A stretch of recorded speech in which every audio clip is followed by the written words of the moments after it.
Thank you for joining me with this activity, Paper Mobile. This is based off of Lobster Trap and Fishtail, and we talk about making mobiles. First thing we do is we get an aquamarine crayon or a blue crayon. We take the wrapper off of that and use the side of it so that we can fill in the water around each of our sea animals, our octopus, our crab, our starfish, and our fish. So we typically do this on day one and allow the students plenty of time to get the colors the way they want them, and then we follow up on a second art class to actually turn this into a hanging piece of artwork.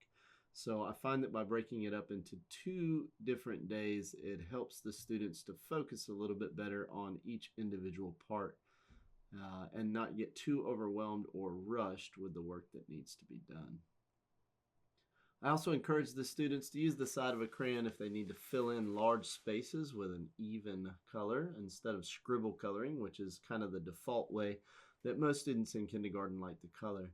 I also tell them it's okay to get a little bit of blue in the octopus's legs, to not worry about that so much, or their legs, their tentacles, whatever you would call them, because they're in the water. It's no big deal.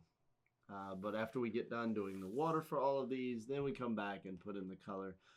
I do my octopus orange, but I tell them as long as you're using a bright color that stands out from the blue, feel free to change it up. Of course, we all kind of agree that a crab should be red and a starfish should be kind of a golden yellow. And then again on the fish, some people want to do it one way, others like to do it another, and that's totally fine so that it can be uniquely theirs. And then as we finish up coloring that, I let them do a free time activity because there's usually about 5 to 10 minutes left in our class time. We have about 30 to 40 minutes per class. But the next day, day 2, this is when we actually start to make this into the 3-dimensional piece of artwork, and they get really excited for this part.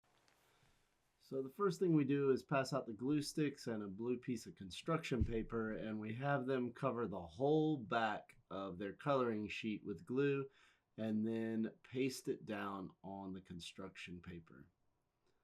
We tell them if any parts are peeling up, you want to make sure you get glue under there really good so nothing falls off, but to keep your glue stick handy just in case you need it later.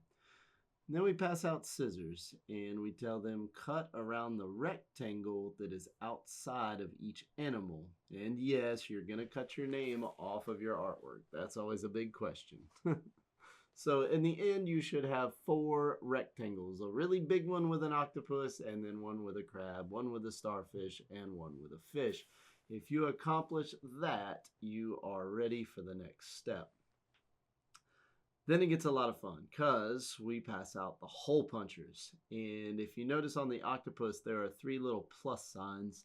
And we tell them how to use the hole puncher. Make sure that you are sliding the paper underneath the metal guard. We tell them if you get the paper above the metal guard, you will probably punch the hole and then your paper will get stuck. And I tell them, do not rip it out. Just raise your hand and I will come help you. But if you put it under the metal guard, you'll be able to punch the holes in there, no problem. Okay, it may take 2 hands, but most kindergartners are able to do that, and they like using the hole puncher. So then we pass out 3 pieces of yarn. I pre-cut the yarn, and I also pre-tear some tape. And I show them you thread the yarn through one of the holes, flip the octopus over, and put the tape on the back. And then you want to take one of your little guys and have those on the other side of the yarn. You want to tape those down. And then we just tell them if they understand it, they can go ahead and complete theirs. If they need a little bit of help, raise your hand. And I just circulate to help them as much as I can. But this typically takes almost a full art class, about 35 minutes or so. Of course, I have about 20 kids in with me. So if you're doing this with a smaller group setting, it probably will not take nearly as long. But when they're done, they've got a mobile, and it's super exciting for them. They get really fired up about this. And most of them are familiar with what a mobile is or a mobile is because they either have one at their house or they have a younger brother or sister that has one hanging over their crib. So that's always a lot of fun.